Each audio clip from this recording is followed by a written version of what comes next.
On va relire donc les 14 premiers versets de Romains 6. Que dirons-nous donc? Demeurerions-nous dans le péché afin que la grâce abonde? Loin de là. Nous qui sommes morts au péché, comment vivrons-nous encore dans le péché? Ignorez-vous que nous tous qui avons été baptisés en Jésus-Christ, c'est en sa mort que nous avons été baptisés. Nous avons donc été ensevelis avec lui par le baptême de sa mort, afin que, comme Christ est ressuscité des morts pour la gloire du Père, de même nous aussi nous marchions en nouveauté de vie. En effet, si nous sommes devenus une même plante avec lui par la conformité à sa mort, nous le serons aussi par la conformité à sa résurrection. Retenez bien cela. Nous sommes devenus une même plante avec lui par la conformité à sa mort, nous le serons aussi par la conformité à sa résurrection. Sachant que notre vieil homme a été crucifié avec lui, afin que le corps du péché fût détruit, pour que nous ne soyons plus esclaves du péché. Car celui qui est mort est libre du péché. Or, si nous sommes morts avec Christ, nous croyons que nous vivrons aussi avec lui. Amen. Sachant que Christ ressuscité des morts ne meurt plus. La mort n'a plus de pouvoir sur lui, car il est mort. Et c'est pour le péché qu'il est mort une fois pour toutes. Il est revenu à la vie et c'est pour Dieu qu'il vit. Ainsi vous-même, regardez-vous comme mort au péché, comme vivant pour Dieu en Jésus-Christ. Que le péché ne règne donc point dans vos corps mortels, dans votre corps mortel. Et n'obéissez point à ses convoitises. Ne livrez pas vos membres au péché comme des instruments d'iniquité, mais donnez-vous vous-mêmes à Dieu comme étant vivants de mort que vous étiez, et offrez à Dieu vos membres comme des instruments de justice, car le péché n'aura point de pouvoir sur vous, puisque vous êtes non sous la loi, mais sous la grâce. Amen. Gloire à Dieu. Dans 1 Corinthiens 6, il dit, vous ne vous appartenez plus vous-même. Malheureusement, nous avons vu et nous verrons encore que cette vieille nature est là et veut regimber alors qu'elle doit être crucifiée. Nous allons prier le Seigneur. Père Saint, Père Juste, merci pour ta bonne parole. C'est toi qui nous as réunis ce matin pour l'écouter, pour la recevoir et la mettre en pratique. Donne-nous cette capacité de le faire et donne-moi toute l'inspiration, la sagesse pour expliquer ces textes qui sont parfois confus pour quelques enfants de Dieu, que tout soit clair, afin que nous fassions des progrès et que nous puissions te réjouir et que le Saint-Esprit non seulement puisse se mouvoir au milieu de nous, mais en nous. C'est pourquoi je te demande grâce ce matin sur cette méditation, au nom de Jésus. Amen. Gloire à Dieu. Nous avions terminé la semaine dernière par ce texte, nous avions vu 10 points, Éphésiens 5:3, c'est-à-dire qu'on ne pouvait plus faire comme avant. Un chrétien ne peut plus faire comme avant. Sinon, il y a quelque chose qui cloche, puisque nous avons lu, je l'ai lu 2 fois, si nous sommes devenus une même plante avec lui dans sa mort, nous le serons aussi dans sa résurrection. Or, nous allons voir ce matin que nous pouvons nous interroger sur la nouvelle naissance. Il faut nous interroger pour ne pas devenir des chrétiens religieux, car c'est un fléau dans les églises que la religion. On a accepté Jésus-Christ comme son sauveur personnel, et c'est vrai que nous sommes enfants de Dieu. Il n'y a aucun problème à cela. Nous avons été lavés, purifiés, sanctifiés, mais c'est la vie qui manque. C'est la vie. Alors nous allons voir ce matin, dans un premier texte, j'en lirai pas trop aujourd'hui, mais le premier texte, c'est dans 1 Jean, chapitre 3, 9 à 10. Quiconque est né de Dieu ne pratique pas le péché. Et écoutez, parce que la semence de Dieu demeure en lui.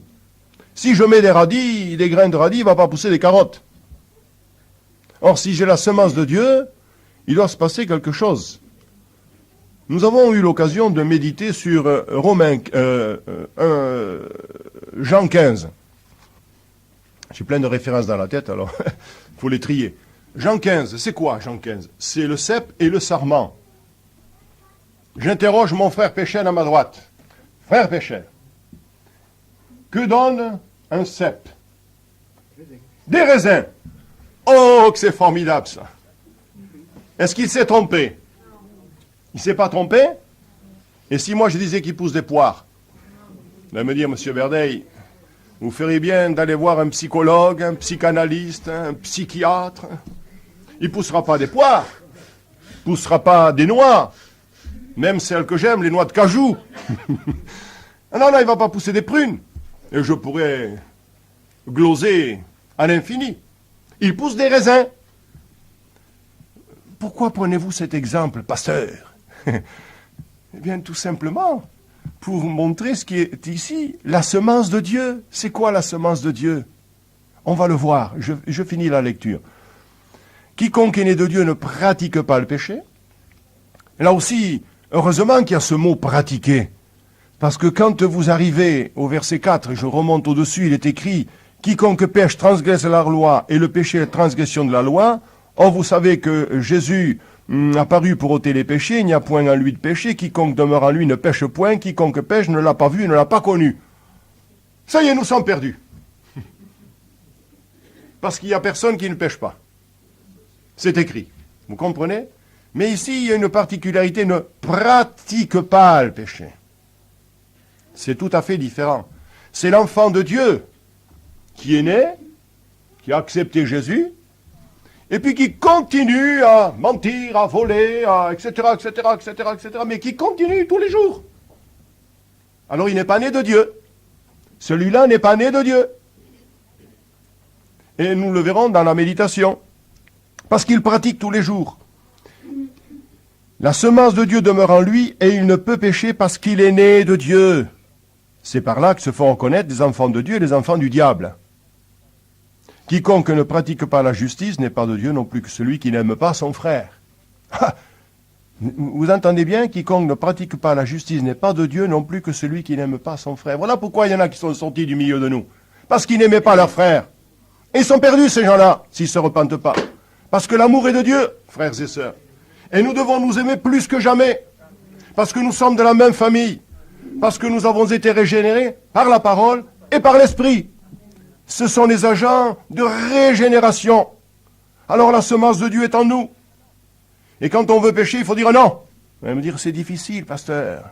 Oui, c'est peut-être difficile, mais nous y arrivons puisque nous avons confessé. C'est pour ça que je pensais au baptême, le baptême. C'est bien beau le baptême, je peux baptiser tant que je veux. Je peux baptiser les chats, les cochons, tout le monde. Allez, au fond de l'eau. Le baptême n'a rien amené à la perfection comme la loi. Le baptême, c'est l'engagement d'une bonne conscience devant Dieu et qui nous sauve. C'est qui nous sauve le baptême? Non, la bonne conscience. Si j'avais voulu baptiser tout ce qu'ils me l'ont demandé, on se serait plaint ici. Ça sert à quoi? D'avoir du ramassis, d'avoir des traînards, d'avoir des gens qui font des histoires. Oh, frères et sœurs, nous devions nous aimer comme du bon vieux pain. Et il faut faire attention aujourd'hui dans les derniers temps qui ont fait rentrer dans une église. Il faut faire attention. Il y a les antichrists, il y a les diviseurs, nous avons vu les agressions de l'église, nous l'avons médité en plusieurs dimanches. Les agressions extérieures, les agressions intérieures. Or, ce que je veux faire, ce que je veux tant que je suis vivant, eh bien, posez le fondement dans vos cœurs, comme un sage architecte. Alléluia. Afin qu'au dernier jour, je n'ai pas à rougir de vous avoir présenté la parole de Dieu, sous tous ses aspects, dans la pureté, dans la vérité. Alléluia. Oui, la semence, eh bien, c'est la parole et l'esprit qui sont les moyens de régénération. D'ailleurs, l'apôtre Paul, l'apôtre Pierre plutôt, abonde dans ce sens, puisque il dit dans sa première épître, au chapitre 1er, et au verset 22, ceci, « Ayant purifié vos âmes en obéissant à la vérité, pour avoir un amour fraternel sincère, aimez-vous ardemment. » Ardemment. C'est pas un petit bisou. Vous aimez ardemment les uns les autres, de tout votre cœur, puisque vous avez été régénérés. Si vous ne l'êtes pas, vous ne pouvez pas aimer. Alors, vous voyez que nous pouvons nous poser des questions, frères et sœurs, sur la promiscuité, sur la communion fraternelle, sur nos rassemblements, sur nos discussions. Nous pouvons nous poser des questions. Est-ce que j'aime ardemment mon frère? Est-ce que je suis prêt à sacrifier pour mon frère? Est-ce que je suis prêt à aider mon frère? Est-ce que je suis prêt à le secourir? Est-ce que je suis prêt vraiment à prier pour lui quand il est en difficulté? Passer du temps. Tant pis si ça me coûte un repas. Mais je vais passer ce temps-là pour prier pour mon frère. Nous avons des progrès à faire. Puisque vous avez été régés non par une semence corruptible, mais par une semence incorruptible, par la parole vivante et permanente de Dieu, etc., etc. Gloire au Seigneur. Mais c'est formidable, moi, je médite là-dessus depuis des semaines, je suis pénétré de ce message, j'essaie de m'en imbiber au maximum pour vous faire comprendre ce que c'est que d'être né de nouveau, d'être né de Dieu. Tout change, tout change. Ce qui était noir était blanc. Ce qui était obscur devient lumière. Des sentiments nouveaux sont en nous, on s'étonne soi-même. On dit, mais c'est pas possible, mais qu'est-ce qui s'est fait? Je ne peux plus faire cela. La semence de Dieu qui travaille le cœur et qui nous amène à la pleine perfection. Du simple petite fleur, il va sortir un fruit, et nous verrons dans une prochaine méditation que tous les fruits n'arrivent pas à maturité. Les fleurs tombent, il n'y a rien, il n'y a pas de fruit, c'est sûr. Des fois le fruit arrive, mais il tombe tandis qu'il est vert. Il arrive à maturité, mais il y a un ver qui est dedans et il tombe aussi, on ne peut pas le manger. Et puis il y en a quelques-uns qui arrivent à maturité. Vous allez me dire, mais alors, c'est l'église ça? Oui, c'est l'église. Quand je regarde l'église de Sardes, il est écrit qu'il y en a qui marchent, qui sont dans la mort. D'autres sont près de mourir. Et l'enseignement qui est donné, c'est d'affermir ceux qui sont près de mourir. Pour ceux qui sont morts, il faut un miracle. Miracle de Dieu. On ne peut rien faire. Ensuite, il faut affermir ceux qui sont près de mourir. Et puis, il y en a qui marchent en vêtements blancs. Une harpe d'or, un beau palais, une couronne. Alléluia. Ceux-là, il n'y a aucun problème. Ils marchent. Parce qu'ils sont nés de Dieu. Parce que la semence de Dieu demeure en lui. Frères et sœurs, voilà ce qu'il vous faut recevoir. Je pense qu'on n'a pas besoin de 50 prédications par semaine. Je me souviens, c'était en 1971, à Lézignan-Corbière, un pasteur me disait, tu sais frère, 2 bonnes réunions par semaine, ça suffit. Une bonne édification et un bon culte, il me dit, ça suffit. Pour les chrétiens, c'est ce que nous faisons. Bien sûr, nous allons à droite et à gauche parce qu'il le faut. Il faut évangéliser tout le monde, mais nous sommes gavés de prédications, il faut le dire. Mais est-ce que le changement, la transformation, la régénération est là? Tout est là. Moi, je ne suis pas là pour condamner, je suis le berger. Je suis vos âmes, mais je vous dis que le jour où nous allons vraiment avoir toute la régénération, toute l'onction, vous allez voir un petit peu comment ça va bouillonner dans nos réunions. Il n'y aura pas besoin d'attendre quelques minutes pour que quelqu'un prenne la relève par rapport à la prière ou à la louange. Ça va fuser de toutes parts et on se dira, mais quand c'est que je vais pouvoir prier?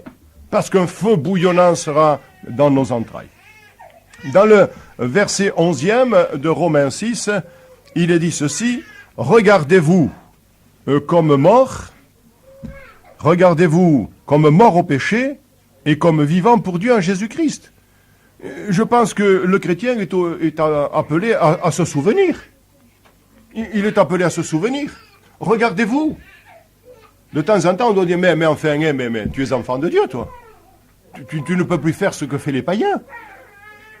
Mais un jour, tu as confessé Jésus. Un jour, tu as dit non au monde. Seulement, si on ne regarde pas en arrière, d'ailleurs, Pierre le dit, il dit, souvenez-vous de la purification de vos anciens péchés. Alors, nous allons devenir des routiniers. Je vais au culte parce qu'il faut aller au culte.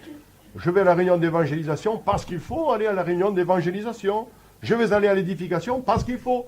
Ça sera comme un devoir. Alors que ça doit être un empressement et dire comme le psalmiste, je suis dans la joie quand on me dit, allons dans la maison de l'Éternel. Ce feu bouillonnant doit être là, frères et sœurs.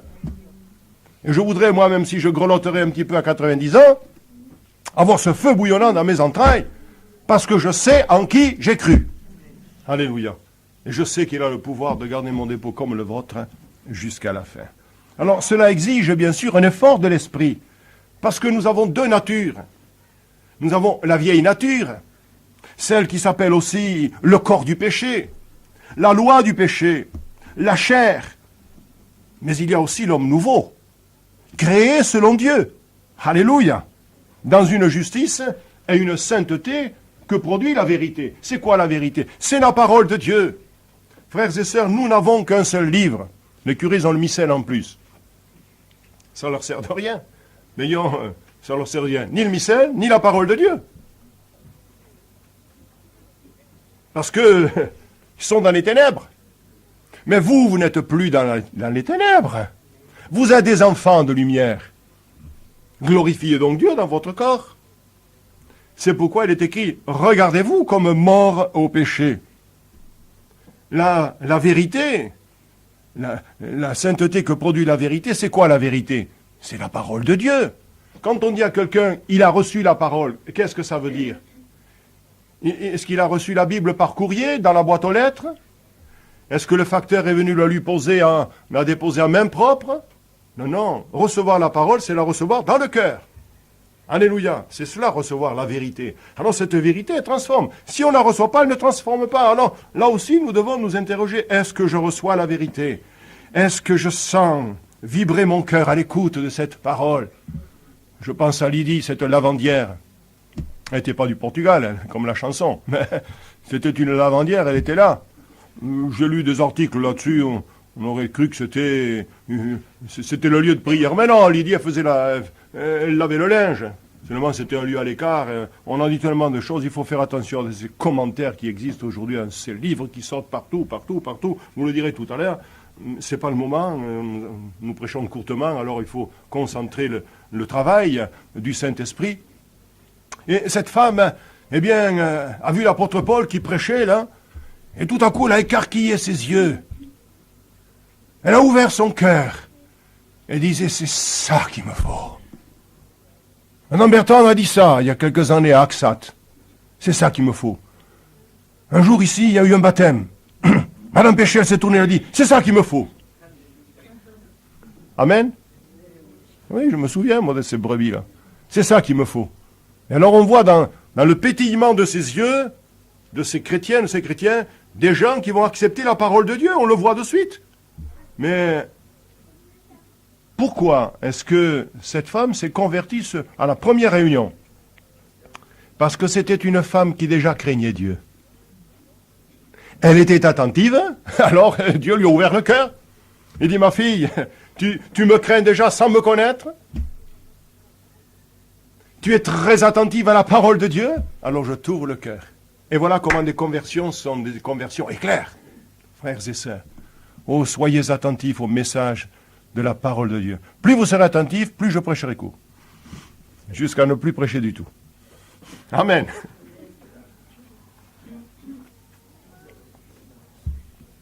Vous savez que celui qui était muet et qui a pu parler, à savoir Zacharie, a dit dans sa prière, parce qu'il était rempli du Saint-Esprit, on peut prier de plusieurs manières, mais on peut prier aussi rempli du Saint-Esprit.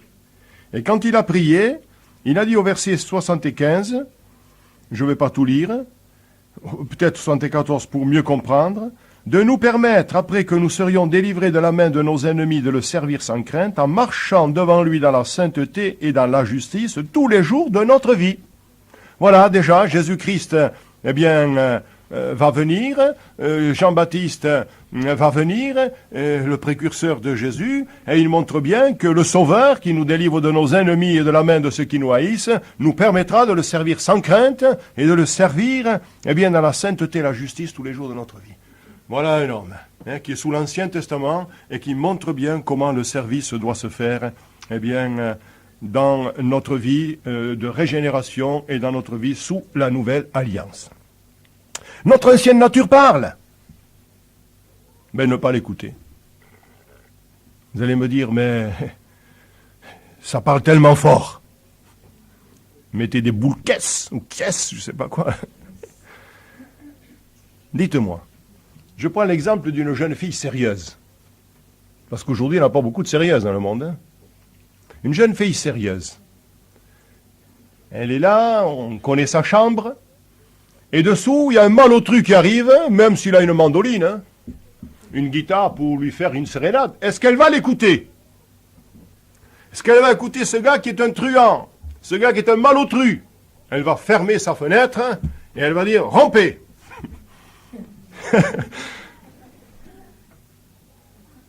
Vous me direz, ça veut dire quoi? Mais ça veut dire quoi? Ça veut dire qu'il ne faut pas écouter l'ancienne nature. Puisque la semence de Dieu demeure en nous. Mais ça se fait automatiquement. Il n'y a pas d'effort à faire. Quoique je veux dire, il faut faire des efforts. Mais je veux dire, c'est tout à fait naturel. C'est tout à fait naturel. Je ne bois plus de vin. Pourquoi? Parce que je sais que ça me fait mal. Quoi? J'en bois, hein. Mais j'en bois pas 1 litre. Avant, j'en buvais 1 litre à chaque repas. J'avais que 24 ans, 25 ans. Hein. Ne vous méprenez pas, mes frères et sœurs. Hein. Mais j'en buvais 1 litre, mais après, j'étais sous ton balcon.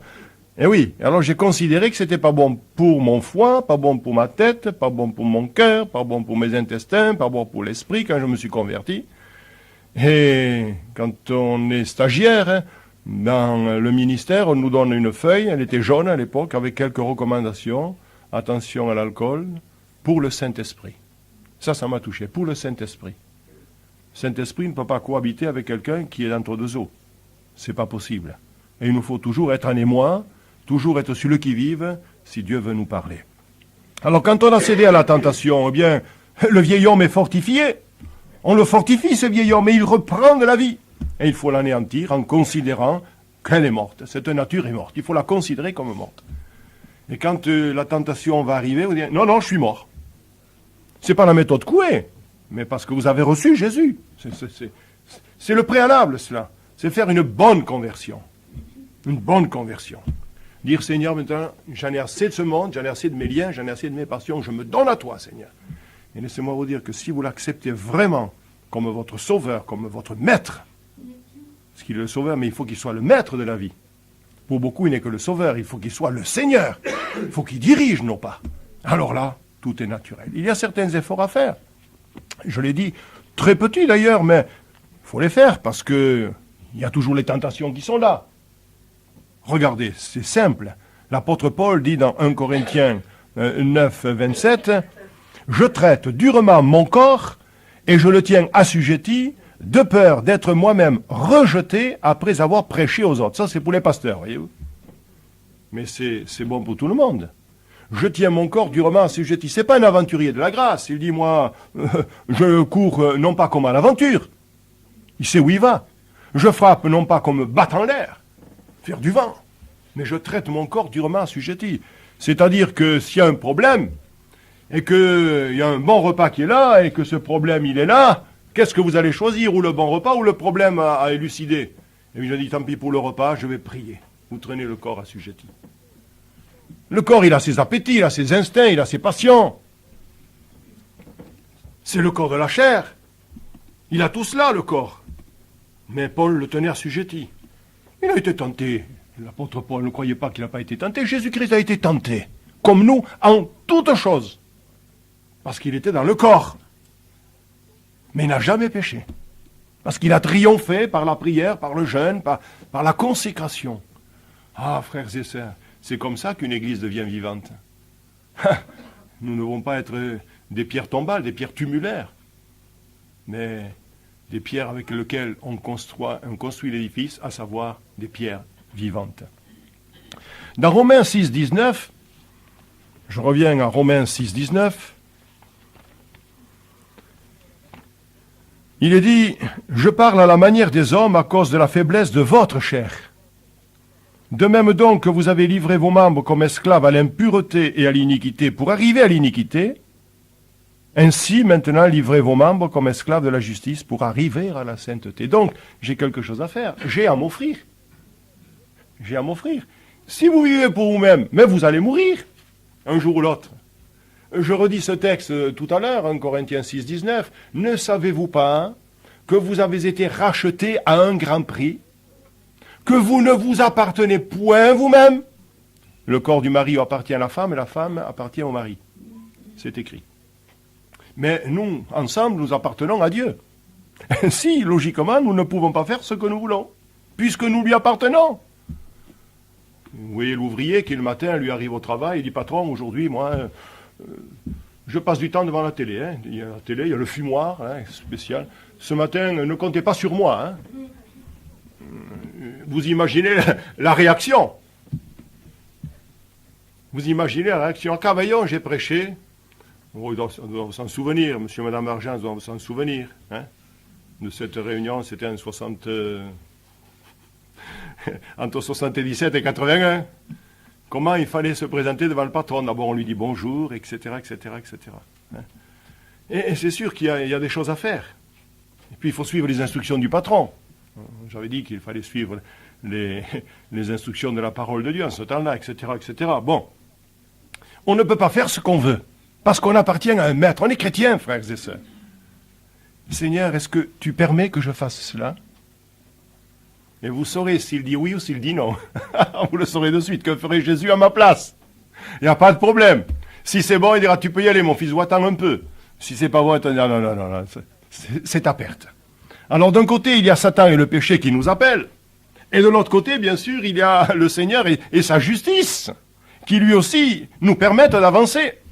Alors, le chrétien qui n'est pas totalement affermi est souvent ballotté entre les deux. Et je dis, sa condition est terrible. C'est comme le chrétien rétrograde. Sa condition est terrible. Pourquoi? Parce qu'il est plutôt dans le monde et il n'a pas la joie du monde parce qu'il sait qu'il est chrétien. Il veut se réjouir avec ses copains, mais il ne peut pas. Parce qu'il est quand même chrétien. Il dit, je ne peux pas faire ça, mais il est là. Alors il n'a pas la joie du monde et il n'a pas la joie de Dieu. Il est tiraillé. Il est pire qu'un païen, finalement, parce que les païens, au moins, ils ont la joie du monde, ils s'amusent, ils vont faire carnaval, ils s'amusent, ils sont tristes après, mais ils s'amusent. Alors le chrétien, il a la joie du Saint-Esprit. Et cette joie et cette paix sont données par le Seigneur, même au sein de l'épreuve la plus dure. Nous disions qu'il fallait faire un choix. Tiens, regardez l'homme à la main sèche. Vous croyez qu'il n'a pas dû faire un choix? Parce que quand on lit simplement l'Écriture, on voit le gars qui tend la main, Jésus lui étend ta main. Le gars, il a tendu la main, oui, mais... Les pharisiens étaient là, les gens obscurs étaient là, et il s'est dit, je risque d'être excommunié, moi. Ces gens-là vont me rabrouer, ces gens-là vont me mener au pilori, parce que j'écoute ce Nazaréen. Alors il regarde les pharisiens, le regard n'était pas tendre, mais il regarde aussi le regard de son bienfaiteur. Il regarde le regard de son ami, de son amour, de son médecin, de celui qui lui dit étends ta main, de celui qui va le guérir, de celui qui va le transformer. Alors aussitôt il étend la main. Alléluia, il a fait le choix du côté de Jésus. Alléluia. Et c'est cela qu'il nous faut faire tous les jours, ce choix pour Jésus. Alors quand la journée sera terminée, mes frères et sœurs, vous pourrez vous lever les mains vers le ciel et le glorifier, ou vous étendre par terre et le glorifier aussi. Et vous pourrez dire merci Seigneur, aujourd'hui j'ai triomphé, aujourd'hui j'ai remporté une victoire. Il faudra que je vous prêche un jour sur les vainqueurs.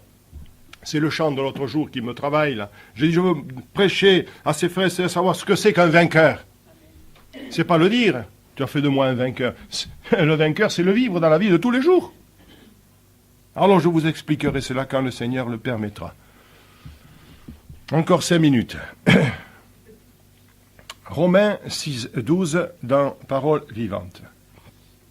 Ne permettez donc plus au péché d'exercer sa domination sur votre corps mortel, ni de se servir de vos membres pour vous asservir à ses convoitises. Son règne sur vous est fini. Refusez donc de lui obéir et de céder aux désirs de vos passions. Vous n'avez plus le droit de mettre vos membres à la disposition du péché, ni de placer vos facultés à son service, il s'en servirait comme une arme contre Dieu. Présentez-vous plutôt vous-même à Dieu et placez-vous une fois pour toutes à sa disposition. Offrez-vous entièrement à lui. N'avez-vous pas été arraché à une mort certaine et ressuscité à une vie nouvelle? Consacrez donc vos facultés au service de Dieu et faites de vos membres des instruments de sa volonté. Remettez-les entre les mains de Dieu afin qu'il s'en serve comme une arme pour accomplir ses desseins. Voilà, j'ai lu tout cela, j'aurais pu supprimer peut-être une phrase ou deux, mais verset 14, car votre maître n'est plus le péché, il ne conserve aucun droit sur vous et ne pourra par conséquent ni dominer ni vaincre. Vous ne revêtez plus de la loi, votre vie est placée sous le signe de la grâce divine. Alléluia, c'est clair, hein? Voilà ce que nous sommes. Alors je vais terminer, j'ai 2 lignes encore. La leçon, c'est que l'homme nouveau se développe dans la proportion où le vieil homme diminue. Il faut qu'il croisse et que je diminue. Et tout le secret finalement est là. Plus je me donne à Dieu, plus je meurs. Tout est là. plus nous voulons prier, plus nous voulons servir, plus nous voulons adorer, parce que le service fait partie mes amis, de la vie chrétienne, plus que jamais. Alors, plus je donnerai au Seigneur, plus il va me donner de lui. Jean-Baptiste disait, et j'ai répété, il faut qu'il croisse et que je diminue. Et finalement, je pourrais ajouter, je connais le texte presque par cœur, mais je donne la référence pour ceux qui veulent l'étudier en particulier. Jean 12, 24, 25, en vérité,